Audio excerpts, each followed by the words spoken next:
Chapter 7.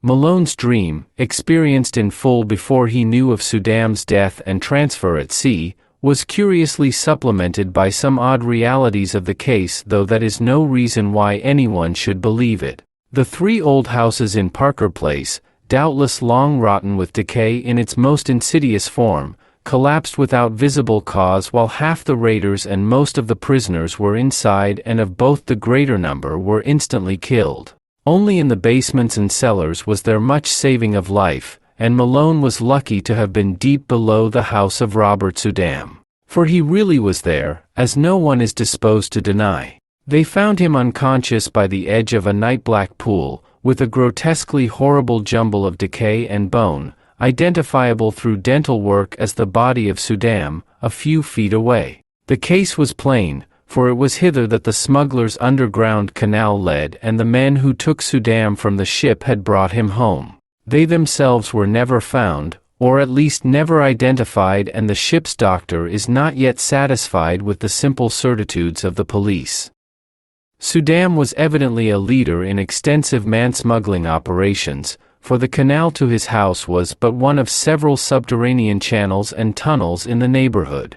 There was a tunnel from this house to a crypt beneath the dance hall church, a crypt accessible from the church only through a narrow secret passage in the north wall, and in whose chambers some singular and terrible things were discovered. The croaking organ was there, as well as a vast arched chapel with wooden benches and a strangely figured altar. The walls were lined with small cells, in 17 of which, hideous to relate, solitary prisoners in a state of complete idiocy were found chained, including 4 mothers with infants of disturbingly strange appearance.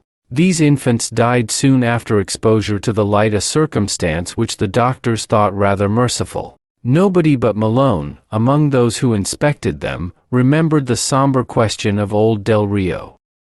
An sint anquam damuans incubi et succubi, et an ex tali congressu proles nasci quit. Before the canals were filled up they were thoroughly dredged, and yielded forth a sensational array of sawed and split bones of all sizes. The kidnapping epidemic, very clearly, had been traced home, though only 2 of the surviving prisoners could by any legal thread be connected with it. These men are now in prison, since they failed of conviction as accessories in the actual murders.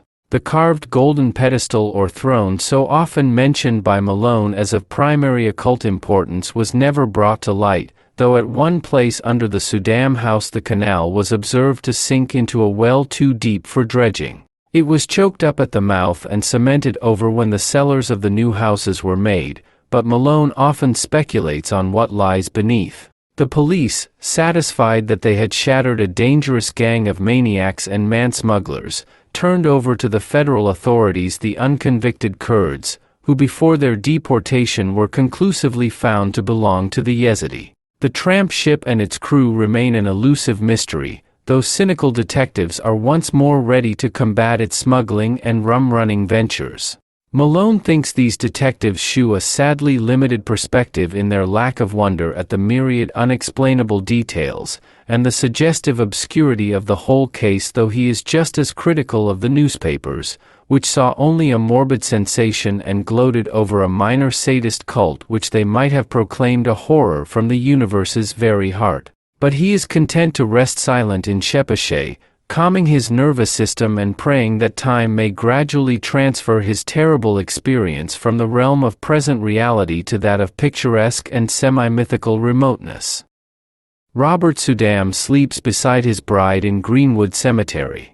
No funeral was held over the strangely released bones, and relatives are grateful for the swift oblivion which overtook the case as a whole. The scholar's connection with the Red Hook horrors, indeed, was never emblazoned by legal proof, since his death forestalled the inquiry he would otherwise have faced. His own end is not much mentioned, and the Suydams hope that posterity may recall him only as a gentle recluse who dabbled in harmless magic and folklore.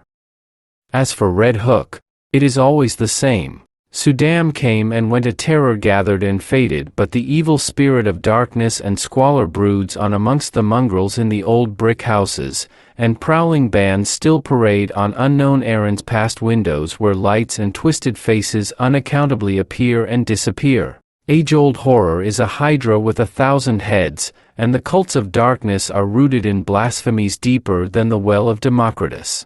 The soul of the beast is omnipresent and triumphant, and Red Hook's legions of blear-eyed, pockmarked youth still chant and curse and howl as they file from abyss to abyss, none knows whence or whither, pushed on by blind laws of biology which they may never understand.